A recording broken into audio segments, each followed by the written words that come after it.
Muito bom dia, boa tarde ou boa noite, a depender do horário que vocês estão vendo esse vídeo. Estamos continuando e nós já vamos para a aula 5 desse curso básico, desse curso aplicado de mecânica dos solos. De já, sempre no início dos vídeos, eu peço para que se cadastre no nosso canal, ative o sininho, ative as notificações, me sigam no Instagram para vocês terem acesso a diversos materiais, cursos, qualquer coisa que ajude vocês na área profissional de geotecnia, mecânica dos solos como um todo, tá bom? Esse projeto, podem ficar tranquilos, né? A gente vai finalizá-lo, nós vamos ver o embasamento principal de toda a mecânica dos solos, até para facilitar os conteúdos que serão postados aqui. Lembrando que o foco do canal, meu foco na área da docência é coisas mais práticas, né? Aplicação de muro de arrimo, fundações, e esse projeto de mecânica dos solos vai servir para dar um embasamento para aqueles que querem relembrar, tá bom? Eu gosto muito dos feedbacks de vocês, então sempre que possível isso ajuda muito, né? Curtir nossos vídeos, deixar os comentários. Inclusive na aula passada teve um errozinho no final da aula, e já está nos comentários, tá? Depois eu vou até retratar. No último cálculozinho de multiplicação, coisa simples, né? Passou despercebido, mas isso não vai denegrir aí o vídeo e a importância lá daquela aula, tá bom? Mas de qualquer forma eu vou retratar sobre esse assunto. Bom, sem perda de tempo, a gente vai falar agora sobre plasticidade dos solos. Plasticidade é um tema muito importante, porque se você não entender a plasticidade do seu solo que está lidando, você pode ter grandes problemas. A ideia está mais ou menos nisso. Então a gente vai falar hoje sobre plasticidade, os principais parâmetros, que são os limites de Atterberg, falar um pouquinho também da carta de plasticidade, e basicamente essa. Então se você ver aqui, nós temos duas imagens, no qual à direita nós temos um solo aí tipicamente arenoso e à esquerda um solo tipicamente argiloso. O que a gente pode esperar de diferente entre esses dois? E vocês vão entender muito melhor quando, com certeza alguns já são avançados, já viram fundações, já viram estabilidade de taludes. Isso vai influenciar no empuxo de muro de arrimo, no cálculo de capacidade de carga para estacas, no cálculo de capacidade de carga para fundações. É muito diferente eu trabalhar com solo plástico e trabalhar com solo arenoso. Existem diferenças significativas e importantes. E por isso que é necessário vocês entenderem como eu consigo definir a plasticidade do meu solo. Então a diferença, vocês já conhecem. É nítido a diferença entre um solo argiloso e um solo arenoso. Só que a gente precisa de um parâmetro mais realista. O que diferencia um solo argiloso de um solo arenoso? Porque nem sempre eu vou ter oportunidade de vê-los na prática para identificar. Aqueles mais experientes, principalmente laboratoristas de solos, entendem perfeitamente, na hora que pega no solo, sabe se é muito plástico, se é arenoso. Então a ideia é mais ou menos essa. A plasticidade, ela nada mais é do que a propriedade que os solos finos, daí a gente está falando de siltes e argilas, granulometria, aulas passadas, tem a propriedade que os solos têm para sofrer mudança na sua forma sem variação de volume. Então a ideia é basicamente essa, ou seja, ele muda a sua forma sem ter uma variação de volume, ou seja, eu estou moldando ele. Ele tem o mesmo volume, mas assume diferentes formas. Então a gente vai ver, por exemplo, quando o cara faz aquela vasilha de barro, ali está usando tipicamente a plasticidade do solo, que no caso é a argila. E aí ele consegue moldar a argila em qualquer formato que ele imagine ali naquele momento. Então a plasticidade, sempre lembrar, está associada aos solos finos. Se o solo é plástico é porque ele tem uma porcentagem significativa de finos. Essa plasticidade depende do argilo mineral, então aquilo que a gente viu em aula passada de monte morilonita, ilitas, caolitas. Então cada um tem sua superfície específica. Só lembrando que a monte morilonita é a pior de todas, tem a maior superfície específica. Inclusive solos com problema de expansão, solos colapsíveis, às vezes está muito associado a esse argilo mineral. Depende da quantidade de água no solo. Então a plasticidade, ela é uma característica que muda à medida que eu altero o teor de umidade do meu solo. Basicamente essa é a ideia. Então se eu acrescento uma quantidade de água no meu solo argiloso, ele vai se comportar de um jeito. Se eu retiro essa quantidade de água do meu solo argiloso, vai se comportar de um outro jeito. O que nós não percebemos na areia. Por isso que vem a ideia, porque os caras eles perceberam o seguinte, ora, eu consigo definir a areia muito bem, através da sua granulometria, saber se ela é compacta, né, se ela é fofa, mas aí quando eu chego para a argila, somente os parâmetros de granulometria não é suficiente. Os caras perceberam que não, eu preciso de algo mais para caracterizar esse solo argiloso. Daí veio a ideia da plasticidade. E aqui eu já faço uma diferença muito importante do que é consistência do solo. Quando eu falo de areia, pessoal, nunca esqueça disso, senão você vai passar vergonha, principalmente se for no meio, né, geotécnico. A areia, ela é compacta ou fofa? A argila, ela é mole ou rija, ou dura, né? Então não falar a areia mole. Ih, rapaz, aí você vai se complicar de verdade. A areia, ela é fofa ou compacta? Certo? A argila, ela é mole ou rija ou média, né? Então, isso aqui a gente vai ver um pouquinho, mas vocês podem conseguir ver na norma de granulometria, na norma de caracterização de SPT, né, o ensaio Standard Penetration Test, também tem um pouco sobre isso, tá bom? Mas o que é importante é entender areia, compacto, fofa, argila, rija, mole, muito mole, tá? Essas são algumas nomenclaturas que é importante a gente ter. Então, voltando aqui, quando a gente olha esse material que é comum no leito dos rios, né, quando seca, inclusive quem aqui for do sertão, tá, vai ver muito bem isso. Eu lembro da época que eu morava numa cidade no Piauí, e que tinha certas pessoas que comiam, né, esse material aqui. Ainda hoje eu nunca entendi o motivo, né? Inclusive quem souber o motivo de algumas pessoas comerem, né, isso aí, avise aí nos comentários. Mas veja só, isso aqui é uma argila que tem uma umidade que caracteriza ela desse formato. Por que ela está trincada, pessoal? Porque houve contração. Ora, se houve contração é porque perdi umidade nesse solo. A ideia é basicamente essa. Quando eu olho aqui, por exemplo, uma argila que tem um outro comportamento. Se eu pegar essa argila e aumentar a quantidade de água dela, ela pode se tornar essa argila. Claro que depende dos minerais, né, das condições, a própria parcela das outras granulometrias ali dentro do solo, mas a ideia é basicamente essa. Então, o que eu posso resumir? A argila, ela varia com o teor de umidade o seu comportamento. Vamos imaginar essa seta no qual eu indo da esquerda para a direita, eu vou ter o aumento do teor de umidade.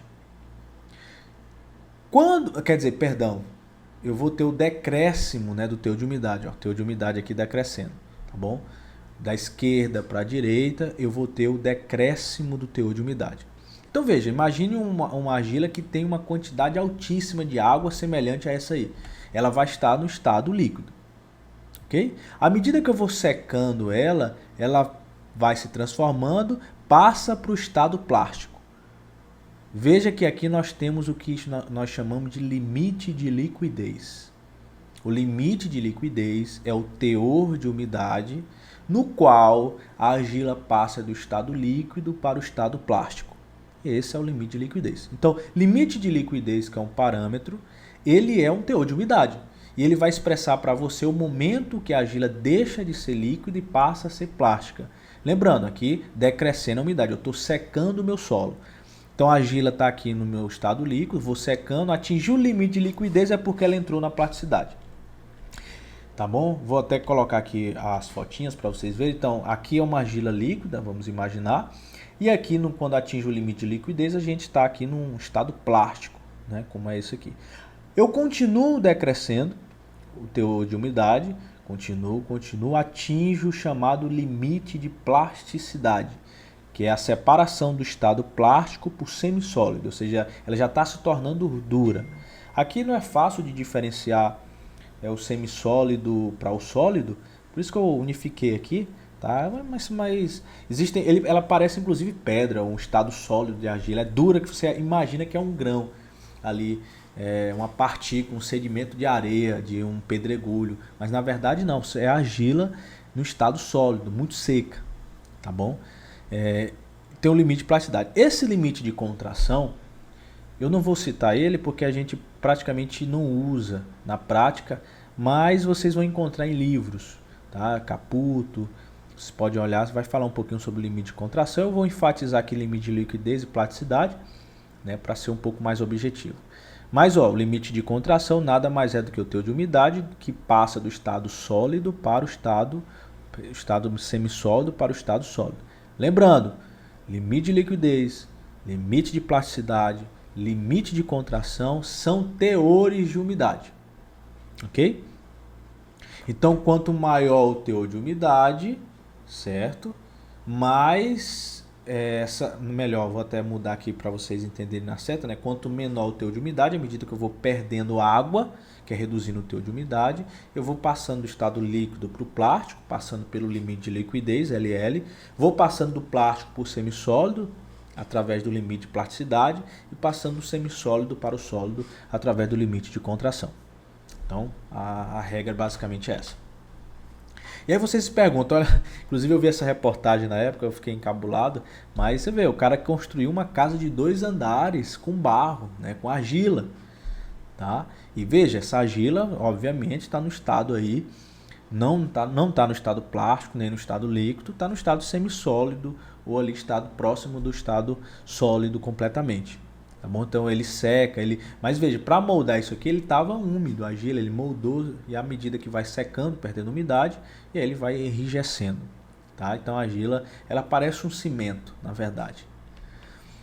Os limites de Atterberg, também chamado de limites de plasticidade, Atterberg foi o cara, pelo fato do cara ter criado, né, os parâmetros, mas nós temos esses dois aí, que é o limite de liquidez e o limite de plasticidade. Ok? Lembrando, o limite de liquidez passa do estado líquido para o estado plástico, limite de plasticidade do estado plástico para o estado semissólido. Então isso aqui é o limite de Atterberg. Como eu defino ele na prática, no campo? Então imagine só que você vai, eu preciso saber a plasticidade daquele solo, quero ter uma ideia se aquele solo é argiloso, se aquele solo não é, tá? Então vocês vão poder ver desse formato. Limite de liquidez a gente comumente utiliza casa grande. Inclusive, é bom até vocês darem uma pesquisada, pessoal, em algumas publicações, artigos, dissertações, teses aí de outras formas de encontrar o limite de liquidez, tá? Outros ensaios mais avançados, mas de forma geral, dentro da mecânica dos solos, a gente usa o aparelho de casa grande, que nada mais é eu inclusive vou deixar do mesmo jeito da aula passada, alguns vídeos a respeito de cada um desses ensaios aqui na descrição. Eu seleciono alguns vídeos que eu acho bem didático, bem interessante, que vocês possam utilizar, e aí também eu não vou ficar perdendo tempo aí explicando uma coisa que já está aí na internet bem consolidada, tá bom? Então tá aqui o limite de liquidez, depois você assiste um vídeo como é que funciona, mas basicamente a gente gira essa manivelazinha aqui, ela vai gerando um impacto aqui nessa concha e faz com que o solo feche, né? Eu faço essa anhura com esse equipamentozinho aqui, né? O cinzel para solo argiloso ou arenoso, dependendo do qual você esteja utilizando. E aí eu conto o número de golpes para que essa parte aqui da ranhura, né? A parte inferior, se encontre. À medida que eu encontrei, anoto a quantidade de golpes para que aconteça isso. Então o limite de liquidez basicamente é isso. Eu pego minha argila, o ensaio de casa grande, né? Pego minha argila, moldo dentro da concha, faço a anhura e conto a quantidade de golpes para fechar essa anhura. Inclusive, alguns alunos, é comum quando eu estou ministrando essa aula em laboratório, eles ficam na dúvida se é encostar aqui em cima ou aqui embaixo. Na verdade é aqui embaixo, tá, pessoal? Na hora que encostou, parou ali o ensaio, ok? Então não espere encostar aqui em cima para que haja a finalização do ensaio. Então qual é a ideia? Aqui o cara fazendo a anhura, né, para iniciar o teste, mas qual é a ideia? eu tenho a umidade e eu tenho o número de golpes. Eu vou fazer vários pontos. Eu vou pegar a argila, né, moldo, conta a quantidade de golpes para fechar em Ura. Anoto. Então eu vou ter, claro, eu tenho que pegar a umidade daquela amostra, né? Eu vou coletar a umidade dela para me saber a umidade dela e o número de golpes. Aí depois eu coloco novamente na vasilhazinha, acrescento mais um pouco de água. Pego a amostra de umidade também para saber, nesse segundo momento. Coloco na concha, faço a Ura, aplico golpes, conta a quantidade de golpes para fechar a Ura. E aí eu vou ter um segundo ponto, umidade, número de golpes. Da mesma forma, continua. Coloco novamente mais uma quantidade de água, coleto a amostra para a umidade, pode ser estufa, geralmente é estufa, né? E aí eu conto a quantidade de golpes para fechar essa Ura. E aí eu vou montando vários pontos. Umidade, número de golpes, umidade, número de golpes, umidade, número de golpes, até eu ter pelo menos 5 pontos ou 4 pontos, no qual eu consigo fazer uma inferência linear, né? Ou seja, aqui tem uma tendência de uma linha linear e, consequentemente, eu consigo encontrar o limite de liquidez a partir dessa linha. O limite de liquidez é definido como o teor de umidade no qual essa anhura fecha com 25 golpes. Okay?